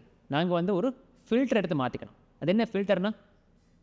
ஃபில்டர் என்றால் தமிழ் என்ன சொல்கிறது? ஃபில்டர் கவசம் இல்லை, வடிகட். ஒரு வடி என்ன சொல்லணும், நாங்கள் வந்து அந்த டீ குடிக்கும் போது ஒரு வடி கட்டுற அந்த மாதிரி கிடையாது. ஃபில்டர்னா வந்து உதாரணத்துக்கு இப்போ இந்த கிளாஸஸ் கண்ணாடி இருக்குது, அதுக்கு மேல் நாங்கள் வந்து ஒரு பச்சை கலர் ஃபில்டர் போட்டால் எல்லாம் பச்சையாக தெரியும், சிவப்பு கலர் ஃபில்டர் போட்டால் எல்லாம் சிவப்பாக தெரியும். நாங்கள் என்ன செய்யணும், இப்போ கிருஷ்ணா ஃபில்டர் போட்டோம். கிருஷ்ணா ஃபில்டர் போட்ட உடனே கிருஷ்ண பட்டம் அதெல்லாம் தெரியும். சரி தானே? அவ்வளோதான். பச்சை கலர் ஃபில்டர் போட்டால், இந்த பச்சை கலர் கண்ணாடி போட்டால் இங்கே வந்து ஒரு கிளாஸ் லென்ஸ் மட்டும் பச்சை கலராக பாட்டினா எல்லாம் பச்சையாக தெரியும். உடனே எனக்கு எல்லாம் பச்சை பச்சையால் தெரியும்னா உடனே பச்சை கண்ணாடி போடுறது அது அர்த்தம் கிடையாது. அதே போல் வந்து நாங்கள் வந்து கிருஷ்ணா மட்டும் தெரியும்னா கிருஷ்ணா ஃபில்டர் போட்டோம். அதுக்கு நாங்கள் என்ன செய்யணும்? கிருஷ்ண கதா மட்டும் கேட்கணும். அது எப்படி கிருஷ்ண கதை மட்டும் கேட்குறது? இப்போ நான் பாதம் கிளாஸ் இருக்குது, கிருஷ்ண கதை கேட்கலாம். அது முடிஞ்சால் நாங்கள் வெளியில் போவோம். நாங்கள் உலகியல் வாழ்க்கை நாங்கள் திருப்பி நாங்கள் போயிடுவோம். நாங்கள் உலகியல் சம்மந்தப்பட்ட விஷயங்கள் நாங்கள் பார்க்கணும், பேசணும், பக்கத்து வீட்டுக்காரன்ட்ட பேசணும், ஆஃபீஸில் இருக்கிற கொள்ளைகிட்ட பேசணும். அது எப்படி என்ன பண்ணுறது? நீங்கள் சொல்லிட்டு போயிடுவீங்க நீங்கள். ஆனால் உலகில் வாழ்க்கை நாங்கள் இருக்கணும் தானே. நீங்கள் கோயிலில் இருக்கீங்க, நீங்கள் அதெல்லாம் பேசுவீங்க. சரி, நாங்கள் என்ன செய்ய முடியும்? அதுக்கு என்ன அதுக்கு தேவையான ஒரு சில ஃபில்டர்கள் இருக்கு. என்ன அந்த ஃபில்டர்னா, முதல் ஃபில்டர் வந்து ஒரு விஷயம் உங்கள்ட்ட இப்போ ஒரு உதாரணத்துக்கு வந்து இது வந்து சாக்ரட்டிஸ் கேள்விப்பட்டிருப்பீங்க. அவர் சொன்ன ஒரு விஷயம் எடுத்துக்கலாம், எல்லாம் கிருஷ்ண சம்பந்தப்பட்டதானே. நிர்பந்தே கிருஷ்ண சம்பந்தே யுக்தம் வைராக முற்றத்தே. குரு பகவான் என்ன சொல்கிறான்னா, எதையும் நீங்கள் தியாகம் பண்ண தேவையில்லை. இந்த வைராக்கியம், இந்த தியாகம் பண்ணுறது எனக்கு வேணான்னு சொல்ல எதுவும் தேவை கிடையாது. எல்லாமே கிருஷ்ணனை பயன்படுத்திக்கலாம். ஒரு விஷயம் வந்து கிருஷ்ணருக்கு பயன்படுத்தக்கூடிய ஒரு விஷயம், அதை பயன்படுத்தவில்லை என்றால் அது சரியான வைராக்கியம் கிடையாது, சரியான தியாகம் வைராக்கியம் கிடையாது. அதனால் எது வேண்டாலும் கிருஷ்ணர் பயன்படுத்தலாம். ஸோ சாக்ரட்டிஸ் என்ன சொன்னார்னா, சாக்ரட்டிஸ் கிட்ட ஒரு நாள் ஒருத்தர் வந்தார். சாக்ரட்டிஸ், என்கிட்ட ஒரு முக்கியமான ஒரு விஷயம் இருக்குது, ஒரு முக்கியமான ஒரு செய்தி இருக்குது, அந்த செய்தியை உங்கள்கிட்ட சொல்லி ஆகணும், இல்லை எனக்கு மண்டை வெடிச்சிடும். முக்கியமான விஷயம், அது ஒரு ஒரு காரசானமான ஒரு அருமையான ஒரு கேட்கக்கூடிய, உங்களுக்கு பிடிக்கும், கேட்டால் நீங்கள் அதை ரசிப்பீங்க, சொல்கிறேன் வந்து சொன்னார் ஒருத்தர் சாக்ரட்டிஸ் கிட்ட. சாக்ரட்டிஸ் கேட்டார், நிறுத்து. எப்படி சவுனக ரிஷி வந்து சூதகோசம் நிறுத்தினது போல் அவர் நிறுத்து. என்ன சொல்லுங்கள், உங்கள்கிட்ட ஒரு சில கேள்விகள் இருக்கு. முதல் கேள்வி, நீ சொல்லக்கூடிய விஷயம் உண்மையா? உனக்கு கண்டிப்பாக அது உண்மைன்னு தெரியுமா? நிஜமா? அது சத்தியமா? இப்போ யோசித்தான், இல்லை எனக்கு தெரியலை உண்மையானு, நான் கேள்விப்பட்டேன், அது உனக்கு சொல்லணும். அப்படியா? ரிஜெக்டட். ரெண்டாவது கேள்வி, நீ சொல்லக்கூடிய விஷயம் வந்து ஒருத்தரை பற்றிய நல்ல விஷயமா, இல்லை ஒருத்தரை பற்றிய ஒரு ஒரு உன்னதமான விஷயமா, அதனால் வந்து மற்றவங்களுக்கு வந்து நன்மையாக இருக்கு, என்ன சொல்கிறது, ஒருத்தரை பற்றிய நல்ல விஷயமா கேட்டா, இல்லை நல்ல விஷயம்னு சொல்ல முடியாது, நல்ல விஷயம் இருக்கிற வாய்ப்பு ரொம்ப கம்மி தான். சரி, அடுத்த கேள்வி, நீ சொல்கிற விஷயம் வந்து எனக்கு ஏதாவது ஒரு உபயோகம் இருக்குதா, அதனால் எனக்கு ஏதாவது பிரயோஜனம் இருக்குதா? யோசிச்சார் அவர். அப்படி எதுவும் பிரயோஜனம் இருக்கிற மாதிரி தெரியலை. அந்த நண்பர் சொன்னார், அப்படின்னு எனக்கு இந்த விஷயம் தேவையே கிடையாது. சாக்ரட்டிஸ் சொல்லிட்டு, நாங்களும் அப்படி தான். ஒருத்தர் அவங்கள்ட்ட ஒரு விஷயம் சொல்கிறாருன்னா நாங்கள் யோசிக்கிறோம், அது நிஜமா, அது நல்ல விஷயமா, இல்லை தீங்கான விஷயமா, இல்லை அதனால் எனக்கு எதாவது பிரயோஜனம் இருக்கா? இது முதல் ரெண்டு கேள்விக்கு பதில் கிடைச்சாலும் கூட மூன்றாவது கேள்வி வந்து நாங்கள் கண்டிப்பாக அது வந்து தப்பாக தான் இருக்கும். அதனால் எனக்கு என்ன பிரயோஜனம்? நாங்கள் அன்றாட வாழ்க்கையில் நாங்கள் உபயோகக்கூடிய ஒரு விஷயந்தான் இது. இந்த விஷயம் வந்து உண்மையா, அதே ஒருத்தரை பற்றி சொல்கிற நல்ல விஷயமா, அதனால் எனக்கு என்ன பிரயோஜனம் இருக்குது? நீங்கள் முதல் ரெண்டு விஷயம் எஸ் அப்படி வந்தால் கூட மூன்றாவது கேள்வியான அது எனக்கு பிரயோஜனம் எனக்கு இருக்குதா, அதனால் எனக்கு எதாவது உபயோகம் இருக்குதான விஷயம் வந்து கண்டிப்பாக எங்களுக்கு இருக்காது, உபயோகமே இருக்காது. பக்தர்கள் வந்து நான்காவது ஒரு கேள்வி கேட்கணும். உதாரணத்துக்கு நீங்கள் கோயிலுக்குள்ளேயே நீங்கள் இருக்கிறீங்க, ஒருத்தர் வந்து உங்கள்கிட்ட பேசுகிறார். சில பேர் வந்து அவங்களுக்கு இந்த ஊர்க்கதை, வம்பு கதை, இந்த மாதிரி வதந்திகள்லாம் பேசுகிறதுக்கு சில பேருக்கு ஒரு ஈடுபாடு இருக்கும். அவங்க வேணும் பண்ணுறதில்ல. சிலர் பக்தர்களாக இருப்பாங்க, அவங்களுக்கே அந்த விஷயங்கள் அவங்களுக்கு தெரியாமலே வருது, ஒன்றும் செய்ய முடியாது. வந்து சொல்லுவாங்க, அதை பற்றி கேள்விப்பட்டியா, அந்த பிரபு என்ன சொன்னார் தெரியுமா, அன்றைக்கி நான் சர்வீஸ் பண்ணும்போது எப்படி ஆச்சு தெரியுமா, என்ன ஆச்சு தெரியும், என்னடா இந்த கோயில் இப்படி பண்ணுறாங்க, எதுக்கு இது உடச்சி கட்டுறாங்க, எப்போத்தாலும் உடச்சி கட்டிகிட்டே இருக்காங்க இந்த கோயிலில், எப்போத்தாலும் இந்த கோயில் இப்படி தான் அந்த மாதிரி கோயிலில் இந்த அந்த பிரபு என்னை எப்போ திட்டிகிட்டே இருக்காரு, அவருக்கெல்லாம் தெரிஞ்ச மாதிரி பேசிக்கிட்டே இருப்பாங்க. அப்போ நாங்கள் என்ன செய்யணும், சவுனக ரிஷி மாதிரி நாங்கள் என்ன சொல்லணும், நிறுத்துங்க, நீங்கள் சொல்கிற விஷயம் கண்டிப்பாக உண்மையா கேட்கணும். ரெண்டாவது கேள்வி என்ன? ரெண்டாவது கேள்வி மறந்துட்டீங்களா அதுக்குள்ள? நல்லதுக்கா அந்த விஷயம் நிஜமா ஆயிடுச்சு, நல்லதுக்கு ஒருத்தருக்கு யாருக்கோ நல்லதா இந்த விஷயம், நல்லதா தீங்கானதா? மூன்றாவது கேள்வி உபயோகம் இருக்குதா? 4வது கேள்வி, உபயோகம் பிரயோஜனம் ஒன்று தானே மாதாஜி. 4வது கேள்வி என்ன? அதை நான் சொல்லவே இல்லை. 4வது கேள்வி வந்து அது கிருஷ்ண கதாவா? இப்போ அதை பற்றி தான் பேசிகிட்டு இருக்கோம் நாங்கள். சௌனக் ரிஷி அதான் சொல்லிட்டு இருக்காரு. இப்போ நாங்களும் அதானே ஃபாலோ பண்ணோம், நாங்கள் டிவோட்டிஸ் அதானே ஃபாலோ பண்ணோம். நீங்கள் என்ன கேட்கணும்? எதி கிருஷ்ண கதாசிரயம் அவர்கிட்ட கேட்கணும். நீங்கள் எதி கிருஷ்ண கதாசிரயம் அவர் என்னென்ன சொல்கிற நீ, அதுக்கு அர்த்தம் நீ சொல்லணும். இல்லை இந்த மாதிரி சௌனக் ரிஷி கூட ஒரு விஷயம் கேட்டார். இந்த மாதிரி வந்து ஒருத்தர் வந்து பசுவதை செய்ய போகிறாரு. அப்போ உடனே என்ன சொன்னார்னா, இது கிருஷ்ணா சம்பந்தப்பட்ட விஷயமா? மிக முக்கியமான விஷயம் இது. பக்தர்கள் எல்லாருக்கும் இது தேவையான விஷயம். நாங்கள் எல்லாமே கேட்க வேண்டிய கேள்வி, இது கிருஷ்ணருக்கு சம்பந்தம் இருக்குதா? பிரபுபாத் எப்படின்னா, பிரபுபாத் வந்து இந்த இஸ்கான் வந்து வளர்ந்த அப்புறம் வழக்கமாக வந்து எங்கள் கோயில் சரி பெரிய கோயிலான அப்புறம் பத்திரிகைகளில் மீடியாவில் நிறைய கவரேஜ் வரும். பத்திரிகை நிறைய வந்து ஆர்டிகல்ஸ் வரும், கட்டுரைகள் வரும், பத்திரிகை போடுவாங்க. பிரபுபாத் வந்தார் இன்றைக்கி வந்து ஹரே கிருஷ்ண இயக்கத்தின் தலைவர் இன்றைக்கி வந்தாங்க, இங்கிலாந்துக்கு வந்தார், இங்கிலாந்துக்கு வந்து ரோல்ஸ் ராய்ஸ் காரில் போனார் இருக்கும். அது ஒரு பிறகு பிரச்சனை ஆச்சு. அதே அவர் ரோல்ஸ் ராய்ஸ் காரில் போகிறாரு, அதே அவர் வந்து சிம்மாசனத்தில் உட்கார்றாரு. இதெல்லாம் பல விஷயங்கள் பத்திரிகையாளர் சொல்லுவாங்க. பிரபுபாத சொன்னார் அப்படின்னு போட்டே இருப்பாங்க, ஏதோ போட்டிருப்பாங்க அவங்க. பிரபுபாத் சொன்ன அர்த்தம் வேறையாக இருக்கும். அவங்க போட பிரபுபாத் சொன்னார் பெண்களுக்கு அறிவு கம்மி. உண்மை, நான் பொய் சொல்லலை, அவர் நகைச்சுவை விளையாட்டு சொல்ல.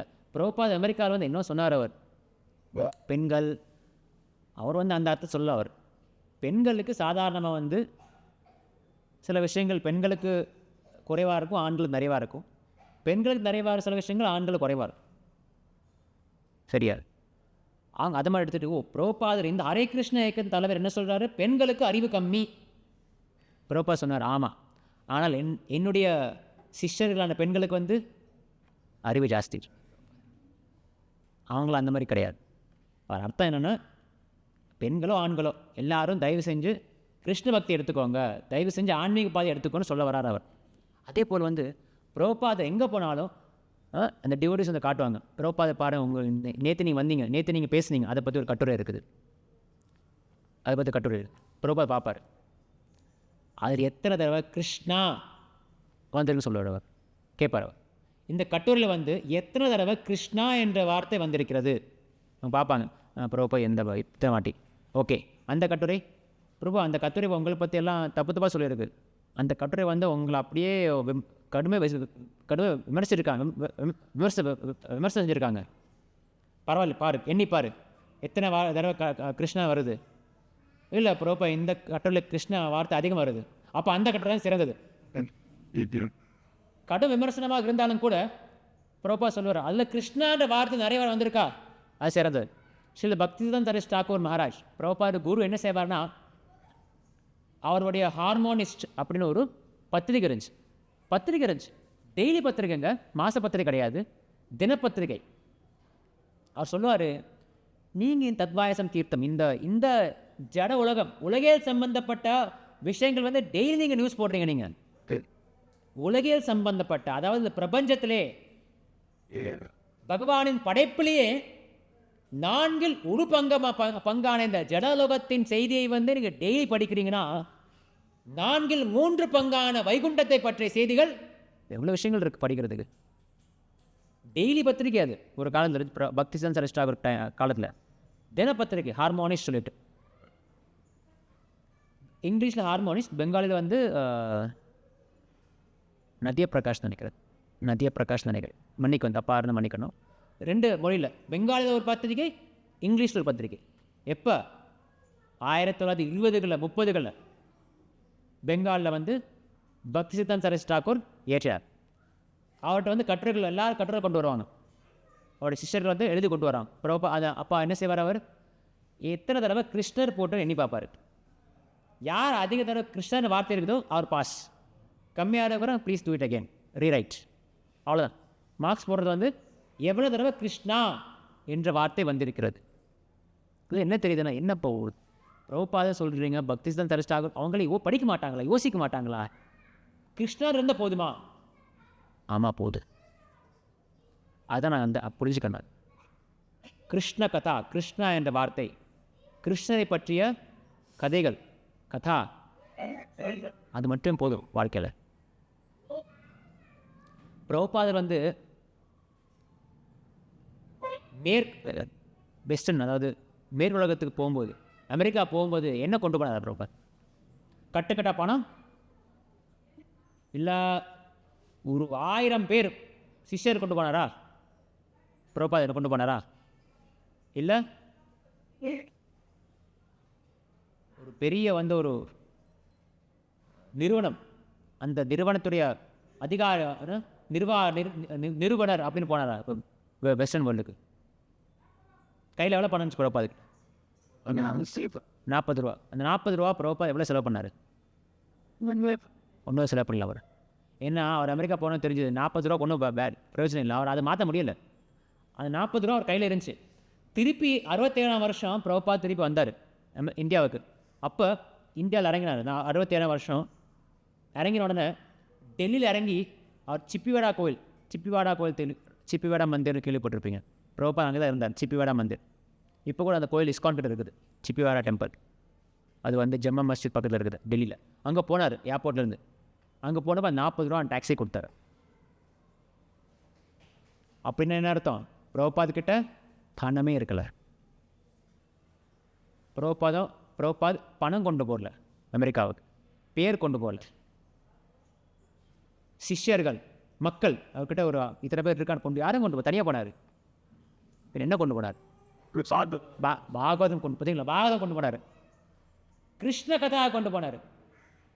அதனால தான் பிரபுபாத் வந்து என்னைக்கு வந்து பிரபுபாத அமெரிக்கா சென்றடைந்தார் எல்லாரும் தெரியணும் இந்த விஷயம். பிரபுபாத் சிஷ்யர்கள் வந்து பக்தர்கள் தெரிய வேண்டிய விஷயம். பிரபுபாத் என்னைக்கு வந்து அமெரிக்கா சென்றடைந்தார்? நீங்கள் சொல்ல விட மாட்டேன். இன்னைக்கு டேட்டு செப்டம்பர். இப்போ தான் முடிஞ்சது எங்களுடைய வாய்ஸ் ஆஃப் கம்பேஷன் கோயில் முடிஞ்சது. யாரும் தெரியுமா தெரியுதா? வாய்ஸ் ஆஃப் கம்பேஷனை வந்து நாங்கள் ஒரு மாதத்துக்கு மேலே என் கோயிலில் டெய்லி மெயின் டெம்பிள் ஹாலில் ஒரு பெரிய போர்டு இருக்குது. பார்த்தீங்களா இல்லையா? என்ன அந்த போர்டு? ஒரு வேர்ல்டு மேப். என்னடா கோயிலுக்கும் வேர்ல்டு மேப் என்னடா சம்பந்தம் இருக்குது? ஏன்னா எங்கள் கோயில் வந்து இந்த இயக்கம் ஹரே கிருஷ்ண இயக்கம் வந்து வேர்ல்டு வைடு இயக்கம். பிரபுபாத் வந்து வழக்கம் என்ன பண்ணுவாங்க, ஒருத்தங்க வந்து அவங்களுடைய சொந்த ஊர்லேயோ ஒரு தெருவுலேயும் ஒரு கடை ஆரம்பிச்சுட்டு அந்த கடைக்கு அப்புறம் கிளைகள் வச்சு அப்புறம் ஒரு சர்வதேச இயக்கம் ஆகிடும்.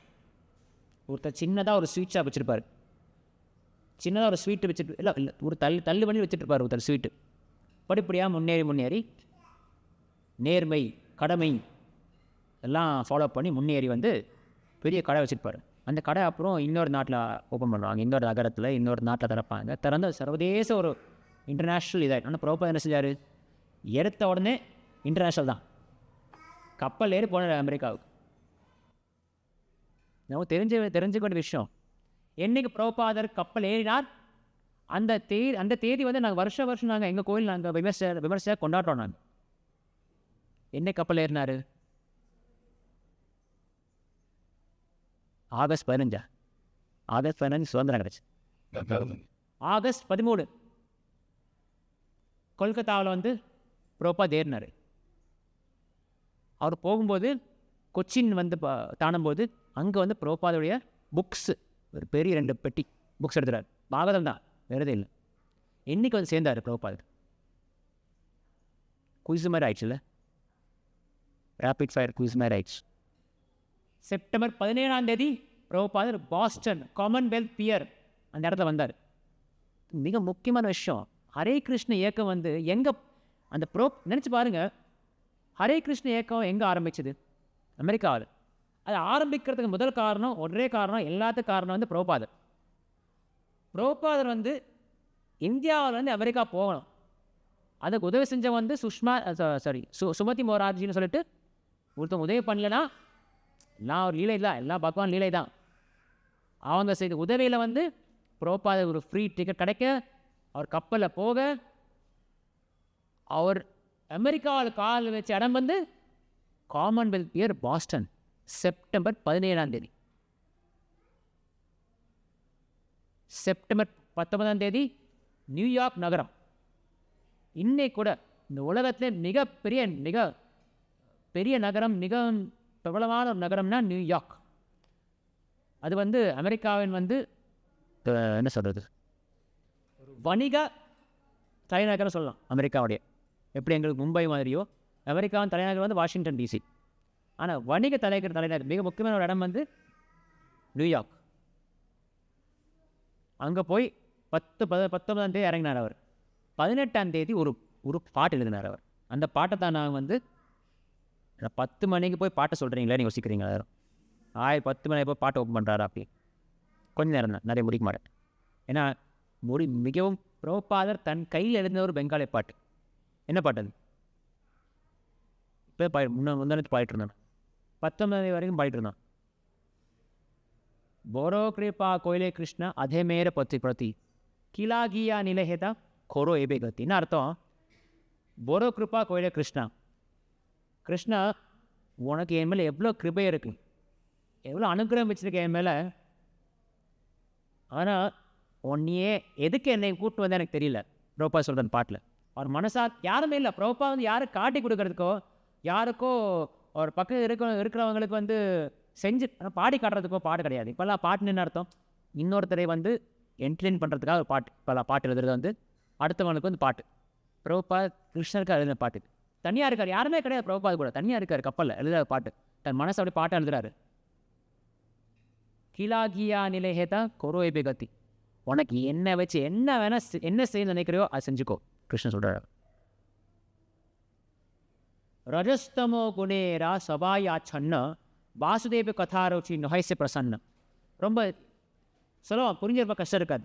வாசுதேவ கதா ருச்சி, அதாவது இங்கே இருக்கிற அந்த அமெரிக்காவில் இந்த நாட்டில் இருக்கிறவங்க வந்து இந்த ரஜஸ்தமோ குணங்களை வந்து அப்படியே ஆச்சன் என்றால் மூடப்பட்டுள்ளது. அவங்கெல்லாம் இந்த ரஜோ குணம் தமோ குணங்கள் வந்து காரப்பட்டிருக்காங்க. உலகிய வாழ்க்கை பௌதீக வாழ்க்கையில் வந்து அப்படியே அதிலே வந்து ஊர்ந்து அவங்க ரொம்ப சந்தோஷமாக இருக்கிறாங்க அப்படின்னு நினச்சிக்கிறாங்க. அதனால் வாசுதேவ கதாருச்சி அவங்களுக்கு எப்படி வரப்போகுது? தபே ஜோதி தபோ கிருபா ஹோய் அஹை துக்கி சகலி சம்பவ ஹோய் துமிசே கௌத்துக்கி. என்ன அர்த்தம்னா, ஆனால் உண்டு அனுகிரகம் என் மேலே இருந்துச்சுன்னா, நீ என் மேலே அனுகிரகிச்சுன்னா, உன்னோட கிருபா என் மேலே இருந்துச்சுன்னா என்னால் எது வேணால் செய்ய முடியும். ஏன்னா துமிசே கௌத்துக்கின்னா நீ ஒரு பெரிய ஆள், நீ ஒரு சகலகலா வல்லவன். சொல்லவா சொல்கிறேன், நீ ஒரு சகலகலா உன்னால் என்ன வேணால் பண்ண முடியும். உன்னால் நீ ஒரு சகலகலா வல்லவன், என்ன வச்சு எதாவது பண்ணிக்க, என்ன வேணால் நீ பண்ணிக்க, என்ன வச்சுக்கோ அப்படின்னு சொன்னார் பிரபுபாத். அப்போ பிரபுபாத் சொன்னார், தொமார் இச்சாய் சப ஹோய் மாயா வஷ தொமார் இச்சாய் நாஷ மாயார பரஷ. தொமார் இச்சா என்றால் உன்னுடைய விருப்பத்தினால் நீ சங்கல்பம் செஞ்சா, நீ விரும்பினால், உன்னுடைய சங்கல்பத்தினால்தான் இங்கே இருக்கிற ஜீவாத்மா எல்லாரும் வந்து இந்த மாயையில் உட்பட்டிருக்கிறாங்க.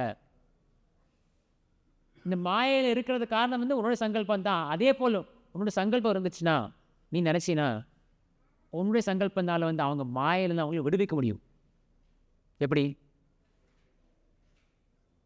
அவர் சொல்கிறாரு, பாகவதேர் கதாசே தவ அவதார் தீர ஹொய்யா சுனே ஜதி கானே பார் பார். கானே பார் பார்னா காது, கானே பார் பார். பாகவத்தின் சொற்கள், பாகவதத்தின் உபதேசங்கள் வந்து உன்னுடைய அவதாரம். தீர ஹொய்யா, ஒருத்தன் தீரன் என்றால் நல்ல மனதில் இருக்கிறவங்க. தீரன் என்றால் ஒரு நல்ல மனதில் இருக்கிறவங்க வந்து அது திருப்பிட்டே கேட்டிருந்தாங்கன்னா அப்போ அந்த விஷயம் புரியும். பிரபுபாத் சொல்கிற அப்புறம் ஒரு சீரீஸ் ஆஃப் வந்து ஒரு 4-5 ஸ்லோகங்கள் வரும். பாகவத்தில் இருக்கிற ஒரு சில ஸ்லோகங்கள். ஸ்ரீமதாம் ஸ்வகதா கிருஷ்ணா புண்ணியஸ்ரவண கீர்த்தனா ஹிருத்யந்தஸ்துகி அபத்ராணி விதுரோன்னு சுருச்சுதான். இந்த ஸ்லோகங்கள் நேரம் இல்லாதாலும் இதில் போல என்ன அந்த ஸ்லோகத்தின் அர்த்தங்கள் என்னென்னா, ஸ்ரீமதாம் ஸ்வகதா கிருஷ்ணா புண்ணியஸ்ரவண கீர்த்தனா. புண்ணியஸ்ரவண கீர்த்தன ஸ்ரவணம், அந்த கிருஷ்ண கதாவை நாங்கள் சிரவணம் செய்தால் ஹிருத்யந்தஸ்தோஹி அபத்ராணி விதுனோத் சுருச்சதாம். ஹிருதி அந்தஸ்தா, ஹிருதய அந்தஸ்தா என்ற உள்ளே இருக்கிற ஹிருதயத்தில் உள்ளே இருக்கிற அந்த அபத்ரா என்றால் அழுக்கு, அனர்த்தங்கள், அந்த விஷயங்கள்லாம் விதுனோத் சூத் சதாம். கிருஷ்ணர் சூரத் சதாம் என்றால் மிகச்சிறந்த சுகிருத் என்றால் மிகச்சிறந்த நண்பர், மிக சிறந்த தோழன். கிருஷ்ணர் அவருடைய கதாவை வந்து நான் கேட்டால் அப்படியே ஹிருதயத்தில் இருக்கிற அந்த அழுக்குகளாம் நீங்கள் எப்படி நீங்கள் வந்து உங்கள் வீட்டில் வந்து அப்படியே நீங்கள் வந்து என்னது அந்த கிச்சனை வந்து அப்படியே நீங்கள் ஸ்ப்ரே அடித்து கழுவிங்க பாரு. என்னது அது ஒரு ஸ்ப்ரே இருக்கும், தண்ணியோ இல்லை ஒரு கெமிக்கல் இருக்கும், அதை அடித்து நீங்கள் அப்படி காட்டன்ட்டு டிவியில் காட்டுவோம். அப்படியே ஒரு கை மட்டும் போகும், நல்லா க்ளீன் ஆகிடும். அப்படியே ஒரு சோப் மட்டும் வரும், சக்குன்னு வரும் சோப்பு. உங்கள் வெள்ளை சட்டை வந்து அப்படியே வெள்ளை பளிச்சுணும். அதே போல் வந்து கிருஷ்ண கதை கேட்டால் அப்படியே பளிச்சுனாயிடும் உங்கள் ஹார்ட். நஷ்டப்பிராயேஷபத்ரேஷு நித்தியம் பாகவத சேவை. நாங்கள் பாகவதம் கிளாஸ் சொல்கிற விஷயம். நஷ்டப்பிராயேஷபத்ரேஷு நித்தியம் பாகவத சேவையா பகவதி உத்தம ஸ்லோகி பக்திர் பவதி நைஷ்டிகி. பக்திர் பவதி நைஷ்டிகி. அந்த கிருஷ்ண கதாவை நாங்கள் கேட்டால் எப்படி கேட்கறது? நஷ்டப்பிராயேஷபத்ரேஷு நித்தியம் பாகவத சேவை. நித்தியம் பாகவத சேவை, டெய்லி நாங்கள் பாகவதம் கேட்கணும், அதான் அர்த்தம். டெய்லி பாகவதம் கேட்டால்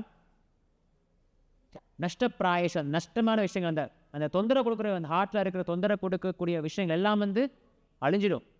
அழிஞ்சு என்ன ஆகும்? பகவதி உத்தம ஸ்லோகே. உத்தம ஸ்லோகே என்றால் பகவான் இன்னொரு பேர்.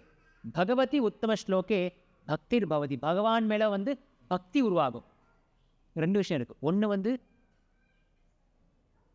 நீங்கள் வந்து கிச்சன் நீங்கள் க்ளீன் பண்ணுறீங்க. கிச்சனை க்ளீன் பண்ண அப்புறம் அப்படி கிச்சனை உபயோகம் செய்யணும் தானே. நீங்கள் க்ளீன் பண்ணி அப்படியே விற்கிறது கிடையாது. நான் அதே உதாரணம் எடுத்துக்கிட்டேன்னா, கிச்சனை வந்து நல்லா நீங்கள் சுத்தமாக க்ளீன் பண்ணிட்டீங்க. அப்புறம் என்ன செய்வீங்க? திருப்பி அழுக்காக்குவீங்க, ஏன்னா திருப்பி நீங்கள் சமைக்கணும். ஸோ ஹிருதயத்தை நாங்கள் சுத்தமாக க்ளீன் பண்ண அப்புறம் என்ன செய்யணும்? சும்மா வச்சுருக்குதா? அதில் கிருஷ்ணன் வேலை பண்ணுவாங்க.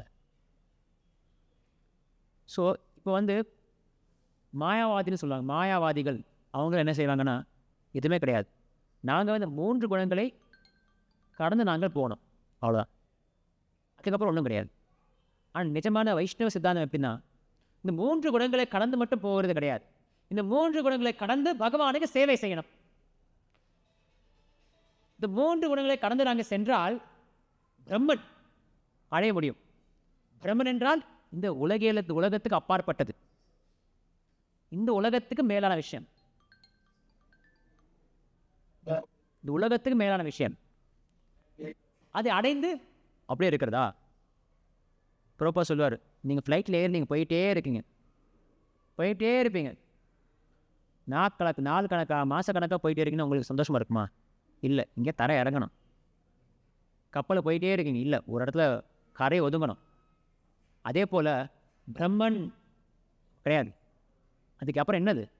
திருப்பி எங்களுக்கு வந்து ரிலேஷன்ஷிப் வேணும், பேசணும், உரையாடணும், உறவாடணும், இதெல்லாம் எங்களுக்கு தேவைகள் வரும். ஜீவாத்மாவுக்கு தேவைகள். அந்த உறவு யார் கூட இருக்கணும்? பகவான் கிருஷ்ணருடைய. பக்திர் பவதி நைஷ்டிகி.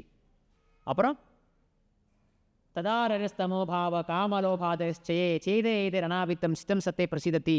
இந்த ரஜகுணம் தமோகுணம் போன்ற தீகுணங்கள் எல்லாம் கடந்து சத்வகுணம் வந்துடும். ஏவம் பிரசன்ன மனசு பகவத் பக்தி யோகதா பகவத் தத்துவ விஜானம் முக்த சங்கதி ஜாயதே. அப்புறம் என்ன ஆகும்? பகவத் தத்துவ விஜானம் அந்த சத்துவகுணம் வந்தப்புறம், சுத்த சத்தத்தில் வந்தப்புறம் அந்த ஜீவாத்மா வந்து முக்தி பாதை நோக்கி போகும். ஏனென்றால் பகவத் தத்துவ விஜானம். தத்துவ விஜானம், விஜானம் என்றால் விஞ்ஞானம். என்ன விஞ்ஞானம்? பகவான், அதாவது பகவான் ஸ்ரீ கிருஷ்ணர் பட்ட விஞ்ஞானத்தை தெரிந்து கொண்டு முக்த சங்க ஜாகத்தே. முக்த சங்க ஜாகத்தை என்ன அர்த்தம்? முக்தி என்ற என்ன அர்த்தம்? அடுத்து இருக்குது, வித்யதே ஹிருதய கிரந்தி சித்தியந்தே சர்வ சம்சயாக. சர்வ சம்சயாக, சம்சயம் என்றால் சந்தேகங்கள், முரண்பாடுகள். சித்தியந்தே சர்வ சம்சயாக என்ன பண்ணும்? வித்தியந்தே ஹிருதய கிரந்தி. ஹிருதய கிரந்தி என்றால் ஹிருதயத்தில் இருக்கிற அந்த கட்டுகள்லாம் அழுக்கப்படும். அழுக்கப்பட்டு உங்கள் கர்மா, உங்கள் டவுட்ஸு, முரண்பாடுகள், சந்தேகங்கள்லாம் வந்து சித்தியந்தே. சித்தியந்தே என்றால் வெட்டப்படும். க்ஷீயந்தே சாச கர்மாணி திருஷ்ட ஏவாத்மனீஸ்வரே. க்ஷீ என்று சர்வ கர்மனும், கர்மா வினைகள் எல்லாம் தீர்ந்துவிடும், கர்ம வினைகள் எல்லாம் முடிந்துவிட்டு திருஷ்ட ஏவாத்மனீஸ்வரே, அந்த ஆத்மா வந்து திருஷ்ட ஏவாத்மனீஸ்வரே, தான் யார் என்று, நான் அந்த ஆன்மா என்றால் யாரு, பகவான் ஸ்ரீ கிருஷ்ணன் என்றால் யாரு, அந்த திருஷ்ட என்றால் அந்த பார்வை, அந்த அறிவு கண்ணு சொல்கிறோம் நான், அறிவு கண்ணு, அந்த அறிவு அந்த ஆத்மாவுக்கு வந்துடும். இதெல்லாம் எப்படி வரும்? ஸ்ருண்மதாம் ஸ்வகதா கிருஷ்ணா நித்தியம் பாகவத சேவையா. நித்தியம் பாகவத சேவை என்றால் ஸ்ருண்மதாம் என்றால் ஸ்ரவணம். நாங்கள் என்ன ஸ்ரவணம் பண்ணோம்? பாகவத ஸ்ரவணம் பண்ணோம். அதுக்கப்புறம் படுத்து தூங்குறது இல்லை. ஹரே கிருஷ்ணா கிருஷ்ண கிருஷ்ணா ஹரே ஹரே, ஹரே ராம ராம ராம ஹரே ஹரே. இது ஹரே கிருஷ்ண மகாமந்திரம். இந்த மகாமந்திரத்தை தினம் நாங்கள் பாராயணம் செய்யணும், தினம் ஜபம் செய்யணும், 16 மாலை. அதுவும் கிருஷ்ணகதை தான். கிருஷ்ணகதா என்றால் கிருஷ்ணாவின் நாமம், கிருஷ்ணாவுடைய பேர், அவருடைய லீலைகள், அவருடைய கதைகள், அவர் கூட வந்த அவருடைய நித்திய சகாக்கள் எல்லாமே கிருஷ்ணகதை தான். கிருஷ்ணலீலா, கிருஷ்ணகதா, கிருஷ்ணநாமா. நித்தியம் பாகவத சேவையா. ஒன்று பாகவதம் புக்கு, ரெண்டாவது பாகவதம் வந்து பக்தர் பாகவதம். பாகவதம் என்றால் ஒன்று இந்த புத்தகம், இன்னொன்று பக்தன். யார் அந்த பக்தன்? ஸ்ரீல பிரபுபாத். பாகவத சேவையா, நாங்கள் ஸ்ரீல பிரபுபாத் சேவை செய்யணும், கிருஷ்ண கதாவை கேட்கணும். கேட்ட என்ன ஆகும் அதெல்லாம் நான் பார்த்தோம். நான் வித்யந்தே ஹிருதய கிரந்தி சித்தியந்தே சர்வகர்மாணி சீயந்தே சாச்சகர்மா எல்லாம் வந்து பார்த்தோம். நான் எல்லாம் ஆகும். அது அதனால தான் நாங்கள் டெய்லி அன்றாட வாழ்க்கையில் வந்து கிருஷ்ண கதா மிக மிக முக்கியம். நான் எப்போ சொல்லுவேன்னா, பாகவத படிக்கும்போது எங்கள் அன்றாட வாழ்க்கையில் நாங்கள் எடுத்துக்கூடிய பல விஷயம் எடுத்துக்கணும். ஏதோ ஒன்று எடுத்துக்கணும். நான் இன்றைக்கி இதை படிச்சிருக்கேன், இதுலேருந்து எனக்கு என்ன கிடைக்குது, என்ன எடுத்துக்கிறேன்னு எடுத்துக்கணும் நான். ஸோ நாங்கள் எப்போவுமே கிருஷ்ண கதாவை விடவே கூடாது. ஆரம்ப சொன்ன மாதிரி யார் என்ன சொன்னாலும் சரி, எனக்கு அது என்னது மறந்துட்டு 3 கேள்விகள் 4 கேள்விகள், நிஜமா நல்ல விஷயமா, எனக்கு அது உபயோகமாக இருக்குதா, அப்புறம் அது கிருஷ்ண கதா நான் கேட்டு தெரிஞ்சுட்டு ஃபில்டர் மூலமாக, ஃபில்டர் மாதிரி கிருஷ்ண கதாவை மட்டும் நாங்கள் தெரிஞ்சுக்கணும். கிருஷ்ண கதாவை மட்டும் எடுத்துக்கிட்டு எங்கள் வாழ்க்கையும் சேர்த்து எங்கள் கூட இருக்கிற வாழ்க்கையை நாங்கள் வந்து பக்குவ நிலையை கொண்டு வரணும். சரியா? இத்தனை இந்த உரையை முடிச்சுக்கொள்கிறேன். ஏதாவது கேள்வி கருத்து தான் சொல்லலாம்.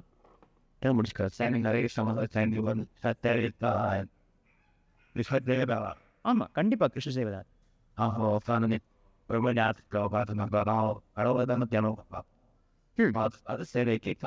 அதுவும் சேவை தான்.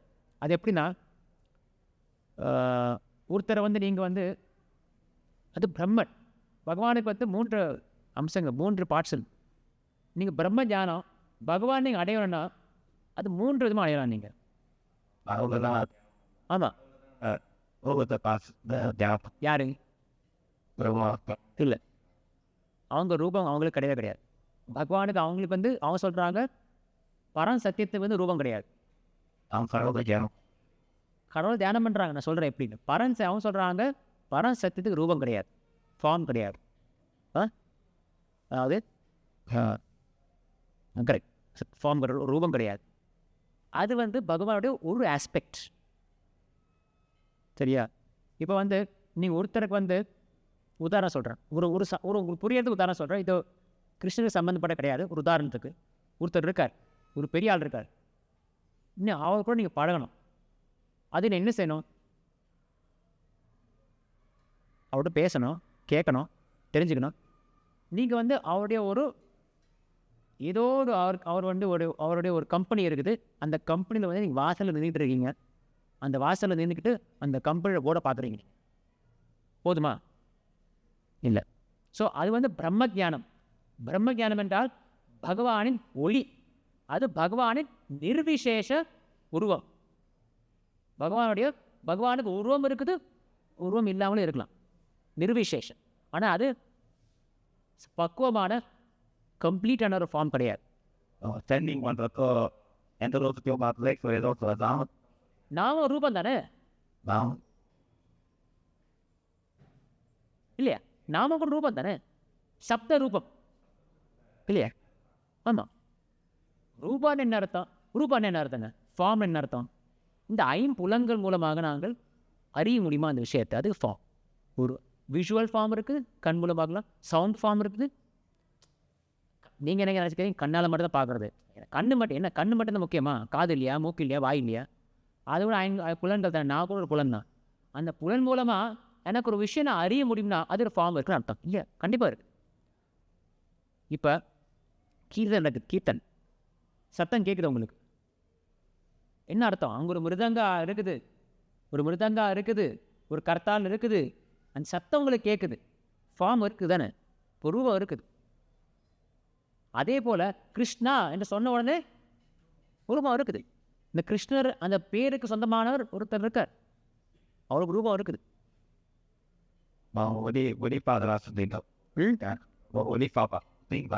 ஒளின்னு என்ன அர்த்தம்? நீங்கள் இந்த ஒளி கிடையாது, அது இந்த ஒளி கிடையாது, அது பிரம்ம ஜோதி. அந்த பிரம்ம ஜோதி சொல்வாங்க, ஜோதியில் ஐக்கியமாயிட்டார். அவங்க பிரம்ம ஜோதி ஐக்கியமாயிடுவாங்க.